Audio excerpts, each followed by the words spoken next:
ओम शांति। मुरली है 11 फरवरी 2023। बाप दादा के मधुर महावाक्य। मीठे बच्चे, सदा अपने को राज ऋषि समझकर चलो तो तुम्हारे सब दिन सुख के बीतेंगे। अपने आप को राज ऋषि समझकर चलो तो तुम्हारे सब दिन सुख से बीतेंगे, माया के घुटके से बचे रहेंगे। आज का प्रश्न है, कौन सा चांस तुम्हें अभी है फिर नहीं मिलेगा? कौन सा चांस तुम्हें अभी है फिर नहीं मिलेगा? बाबा ने उत्तर दिया, अभी थोड़ा समय है जिसमें पुरुषार्थ कर पढ़ाई से ऊंच पद पा सकते हो, फिर यह चांस नहीं मिलेगा। अभी थोड़ा समय है जिसमें पुरुषार्थ कर पढ़ाई से ऊंच पद पा सकते हो, फिर यह चांस नहीं मिलेगा। यह जीवन बड़ा दुर्लभ है, इसलिए कभी यह ख्याल नहीं आना चाहिए कि जल्दी मरे तो छूटे। यह ख्याल उन्हें आता जिन्हें माया तंग करती है। वो बच्चे ही कह सकते हैं कि जल्दी मरे और छूटे, या कर्म भोग है। तुम्हें तो बाप की याद से माया जीत बनना है। आज का गीत है, धीरज धर मनुआ तेरे सुख के दिन आए कि आए। धीरज धर मनुआ तेरे सुख के दिन आए कि आए। ओम शांति। बच्चों ने गीत सुना? किसने कहा और किसने सुना? किसने कहा और किसने सुना? बेहद के बाप ने कहा और सभी सेंटर्स के बच्चों ने सुना। देखो, बाप का बुद्धि योग सभी बच्चों की तरफ जाता है। सभी सेंटर्स के जो भी ब्राह्मण कुलभूषण व स्वदर्शन चक्रधारी अथवा राज ऋषि बच्चे हैं, उन बच्चों को यह भी स्मृति में रहना चाहिए कि हम राज ऋषि हैं, राजाई के लिए पुरुषार्थ कर रहे हैं। जिस राज्य में देखो तो सदैव सुख के दिन व्यतीत होते हैं। कलयुग में तो सुख के दिन बीतते ही नहीं। तुम जो राज ऋषि हो, तुम्हारे भी सुख के दिन यहाँ बीतने चाहिए। अगर बच्चे अपने को राज ऋषि समझते हैं और निश्चय अटल अडोल कायम है, तो नहीं तो घड़ी घड़ी भूल जाने से माया के घुटके बहुत आते हैं।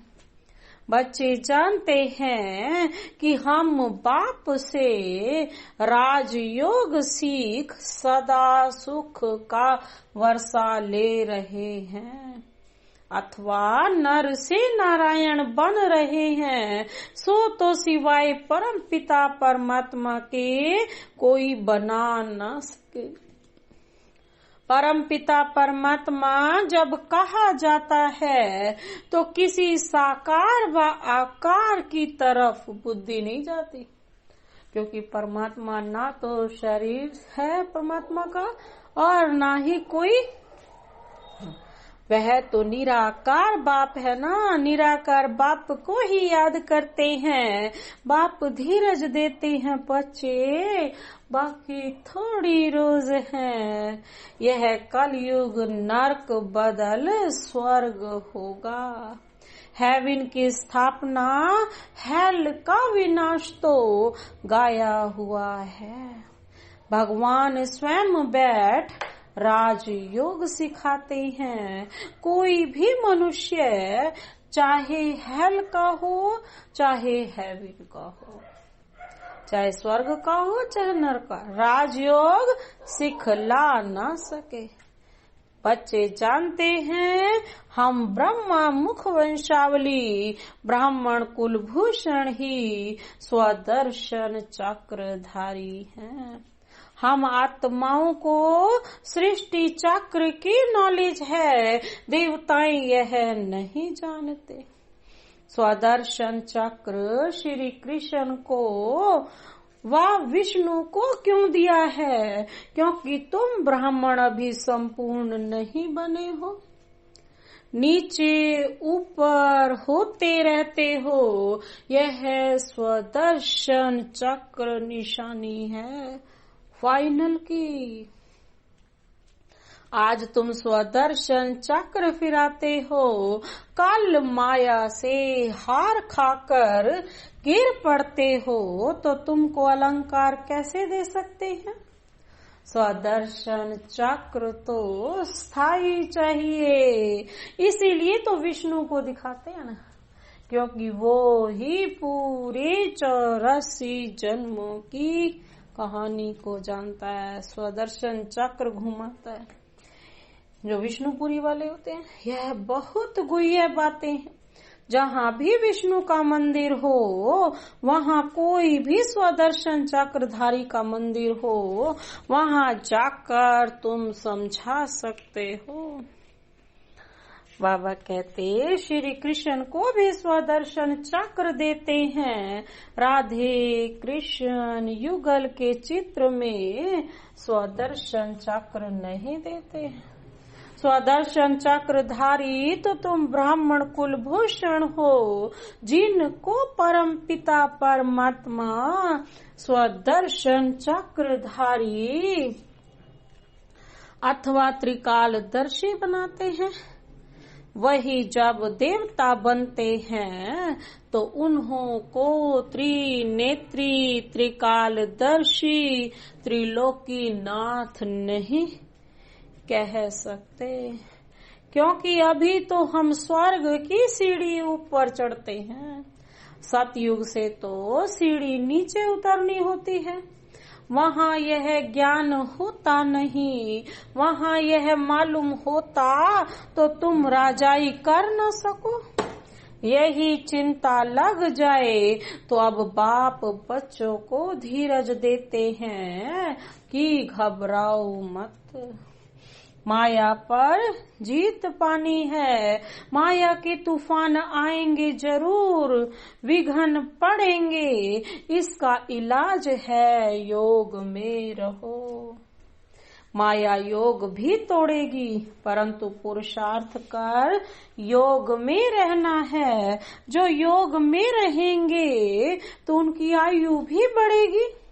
जितनी आयु बड़ी होगी उतना अंत तक बाप से योग लगाए वर्षा लेंगे। योग से तंदुरुस्ती को भी ठीक करना है, इसलिए बाप कहते हैं योगी भव। मेरे को निरंतर याद करो, जितना पुरुषार्थ करेंगे उतना स्वर्ग में प्रारब्ध पाएंगे। तो बाप कहते हैं बच्चे योग में रहो तो तुम्हारे विकर्म विनाश होंगे। बाकी थोड़ा समय है, तुम ऐसे नहीं कहेंगे कि विनाश जल्दी हो तो हम स्वर्ग में जाएं, क्योंकि यह जीवन बड़ी दुर्लभ है। ऐसे नहीं कि अभी शरीर छोड़ फिर नया शरीर लेकर पढ़ाई पढ़ सकेंगे।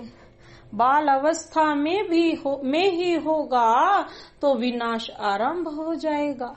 बालिग भी नहीं बन सकेगा, क्योंकि इसमें छोटे बड़े सब का विनाश होने वाला है। जल्दी मरे सब यह वही कहेंगे जिनको माया बहुत तंग करती है या कोई कर्म भोग है, उनसे छूटने चाहते हैं, परंतु यह चांस फिर नहीं मिलेगा। इसीलिए पुरुषार्थ में जुट जाओ, बाकी तो जब समय आएगा तो ना चाहते भी सबको जाना पड़ेगा, क्योंकि बाप सबको रूहानी यात्रा पर ले जाएगा। ऐसे नहीं सिर्फ 10-20 लाख को ले जाएगा। जैसे कुंभ के मेले पर 10-15 लाख जाते हैं, यह तो आत्मा परमात्मा का मेला है। बाप स्वयं पंडा बनकर लेने आए हैं, इनके पिछाड़ी तो अनगणित आत्माएं आएंगी, परंतु ऐसे भी नहीं सब जल्दी जाएंगे। प्रलय हो तो फिर यह भारत खंड ही ना रहे, परंतु यह भारत अविनाशी खंड है, यहाँ बहुत रह जाते हैं। फिर सतयुग में एक ही सूर्यवंशी राजधानी स्थापन होगी। कलयुग विनाश हो, सतयुग स्थापन होने में बीच का थोड़ा सा यह टाइम मिलता है। इसमें थोड़े रह जाते हैं जो नए सिर अपनी राजधानी बनाते हैं। बाकी पुरुषार्थ का यही थोड़ा समय है, इसको कल्याणकारी युग कहा जाता है। दूसरे संगम को कल्याणकारी नहीं कहेंगे, क्योंकि नीचे उतरते जाते हैं। अब संपूर्ण सुख से संपूर्ण दुख में आ गए हैं। जहाँ था सुख देखा, वहीं इतना था दुख भी है। बाबा कहते हैं यह नॉलेज किसकी बुद्धि में नहीं है। आगे हम भी कुछ नहीं जानते थे, अंधश्रद्धा से सबकी पूजा करते थे।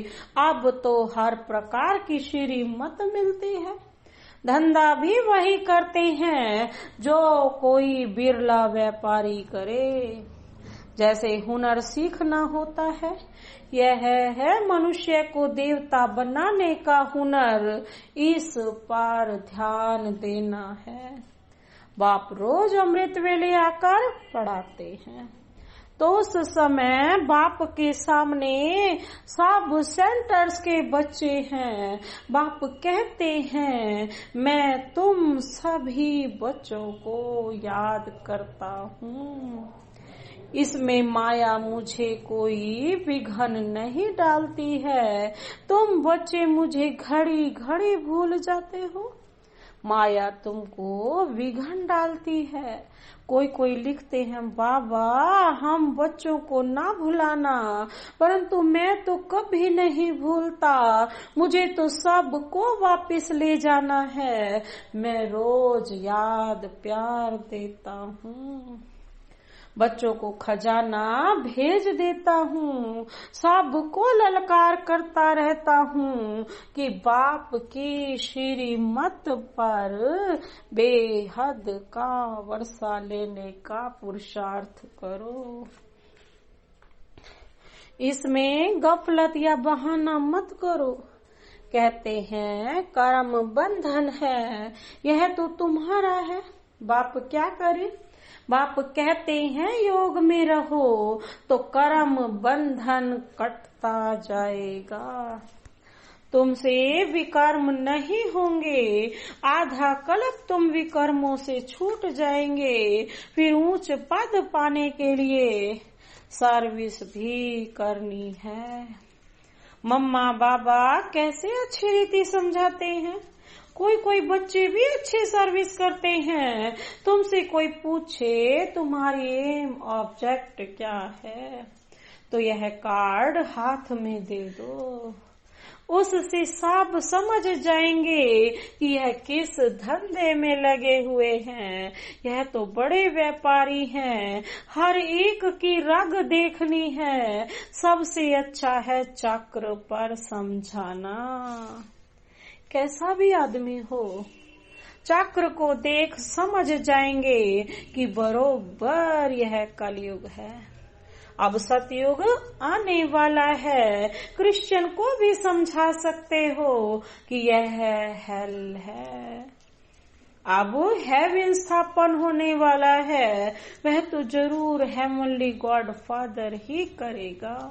परंतु मनुष्यों की बुद्धि ऐसी हो गई है जो अपने को नरकवासी भी नहीं समझते हैं। कहते भी हैं फलाना स्वर्गवासी हुआ, तो समझना चाहिए जरूर हम नरक में हैं। अभी कलयुग है, पुनर्जन्म भी जरूर कलयुग में ही लेंगे। स्वर्ग है कहाँ? बाबा तो कहते हैं शमशान में जाकर समझाओ, परंतु बच्चे झट थक जाते हैं। समझाना चाहिए अभी तो कलयुग है, अगर स्वर्ग में पुनर्जन्म लेने चाहते हो तो आकर समझो। हम भी पुरुषार्थ कर रहे हैं, जो फिर नरक रहेगा ही नहीं। स्वर्ग में चलना है, वहाँ विष नहीं मिलेगा, उसको यहाँ ही छोड़ना पड़ेगा। कैसे? यह बाबा युक्तियां बताते हैं। नेपाल में विजयाष्टमी के दिन छोटे बड़े सब शिकार करते हैं। तुमको भी सबको समझाना है। घर घर में शिव का और लक्ष्मी नारायण का चित्र जरूर रखना है। नौकरों को मिस्त्रियों को भी समझाना है कि मौत सामने खड़ा है। बाप को याद करो तो वर्षा मिल जाएगा। बाप सभी की मनोकामना स्वर्ग के लिए पूरी करते हैं। योग लगाने से बाप साक्षात्कार भी करा सकते हैं। बाप है ही कल्याणकारी, तो बच्चों को भी ऐसा कल्याणकारी बनना है। गरीब ही अपना कल्याण करते हैं, साहूकार मुश्किल ही करते हैं। सन्यासी भी जो नामी ग्रामी है वह अंत में आएंगे। अब बहुत करके गरीब साधारण ही ज्ञान लेते हैं। बाप भी साधारण तन में आता है, गरीब में नहीं। अगर यह भी गरीब होता तो कुछ कर नहीं सकता। गरीब इतनों की संभाल कैसे करते? तो युक्ति देखो कैसी रखी है। साधारण ही हो जो बलि भी चढ़े और इतने सब की परवरिश भी होती रहे। इनके साथ साथ और भी बहुत बलि चढ़कर वारिस बन गए हैं। अर्थात जो बाप पर बलिहार जाएगा वही वारिस बनेगा। अच्छा, मीठे मीठे सिकिलधे बच्चों प्रति माता पिता बाप दादा का याद प्यार और गुड मॉर्निंग। रूहानी बाप की रूहानी बच्चों को नमस्ते। हम रूहानी बच्चों की रूहानी बाप दादा को नमस्ते नमस्ते, गुड मॉर्निंग। धारणा के लिए मुख्य सार है। पहला पॉइंट है, बाप ने जो मनुष्य को देवता बनाने का हुनर सिखाया है उसमें ही लगना है। दूसरा पॉइंट है, श्रीमत पर चलने में गफलत व बहाना नहीं करना है। कर्म बंधनों से छूटने के लिए याद में रहना है। जितना बाबा की याद उतना ही कर्म बंधनों से मुक्त। वरदान है आज का, श्रेष्ठ कर्मधारी बन ऊंची तकदीर बनाने वाले पद्मा पदम भाग्यशाली भव। अपने कर्म कैसे करो? श्रेष्ठ, तभी तकदीर भी ऊंची होगी और पद्मा पदम भाग्यशाली बन जाएंगे। आज का स्पष्टीकरण है, जिसके जितने श्रेष्ठ कर्म है उसकी तकदीर की लकीर उतनी लंबी और स्पष्ट है। तकदीर बनाने का साधन है ही श्रेष्ठ कर्म। तो श्रेष्ठ कर्मधारी बनो और पद्मा पदम भाग्यशाली की तकदीर प्राप्त करो। लेकिन श्रेष्ठ कर्म का आधार है श्रेष्ठ स्मृति। श्रेष्ठ ते श्रेष्ठ बाप की स्मृति में रहने से ही श्रेष्ठ कर्म होंगे। इसलिए जितना चाहो उतना लंबी भाग्य की लकीर खींच लो। इस एक जन्म में अनेक जन्मों की तकदीर बन सकती है। आज का स्लोगन है, अपने संतुष्टता की पर्सनालिटी द्वारा, अपने संतुष्टता की पर्सनालिटी द्वारा अनेकों को संतुष्ट करना ही संतुष्ट मणि बनना है। मातेश्वरी जी के अनमोल महावाक्य है। पहला पॉइंट है, यह जो मनुष्य गीत गाते हैं ना, ओ गीता की भगवान अपना वचन निभाने आ जाओ। अब तो स्वयं गीता का भगवान अपना कल्प पहले वाला वचन पालन करने के लिए आया है और कहते हैं, हे बच्चे, जब भारत पर अति धर्म गलानी होती है तब मैं इसी समय अपना अंजाम पालन करने के लिए अवश्य आता हूँ, वादा निभाने आता हूँ। अब मेरे आने का यह मतलब नहीं है कि मैं कोई युगे युगे आता हूँ। सभी युगों में तो कोई धर्म गलानी नहीं होती, धर्म गलानी होती ही है कलयुग में। तो मानो परमात्मा कलयुग के समय आता है और कलयुग फिर कलप कलप आता है। तो मानो मैं कलप कलप आता हूँ। कलप में फिर 4 युग हैं, इसको ही कलप कहते हैं। आधा कलप सतयुग त्रेता और आधा कलप क्या होता है, द्वापर कलयुग। तो त्रेता में सतो गुण सतो प्रधान है, वहां परमात्मा के आने की कोई जरूरत नहीं है। सतयुग त्रेता में तो आने की जरूरत ही नहीं है। और फिर तीसरा द्वापर युग में से तो फिर दूसरे धर्मों की शुरुआत होती है। उस समय भी अति धर्म गलानी नहीं है। इससे सिद्ध है कि परमात्मा तीनों युगों में तो आता ही नहीं है। बाकी रहा कलयुग, उसके अंत में अति धर्म गलानी होती है। उसी समय परमात्मा आए, अधर्म विनाश कर सत धर्म की स्थापना करता है। अगर द्वापर में आया हुआ होता तो फिर द्वापर के बाद तो अब सतयुग होना चाहिए, फिर कलयुग क्यों? ऐसे तो नहीं कहेंगे। परमात्मा ने घोर कलयुग की स्थापना की है। अब यह तो बात नहीं हो सकती। इसलिए परमात्मा कहते हैं, मैं एक हूँ और एक ही बार आकर अधर्म का कलयुग का विनाश कर सतयुग की स्थापना करता हूँ। तो मेरे आने का समय संगम युग है। दूसरा पॉइंट है, मनुष्य आत्माओं की किस्मत बनाने वाला और किस्मत बिगाड़ने वाला कौन है? हम ऐसे नहीं कहेंगे कि किस्मत बनाने वाला बिगाड़ने वाला वही परमात्मा है। बाकी यह जरूर है कि किस्मत को बनाने वाला परमात्मा है और किस्मत को बिगाड़ने वाला खुद मनुष्य है।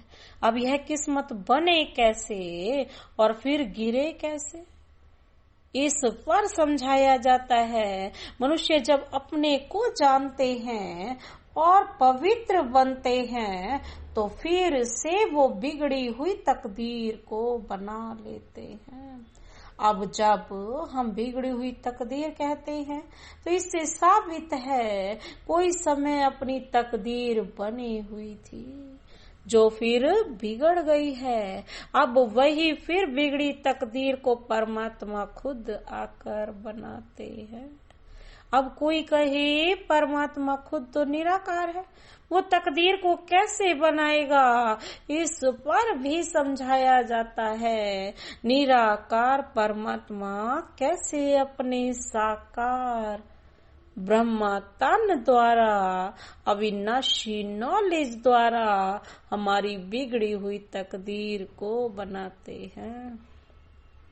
अब यह नॉलेज देना परमात्मा का काम है। बाकी मनुष्य आत्माएं एक दो की तकदीर को नहीं जगा सकती है।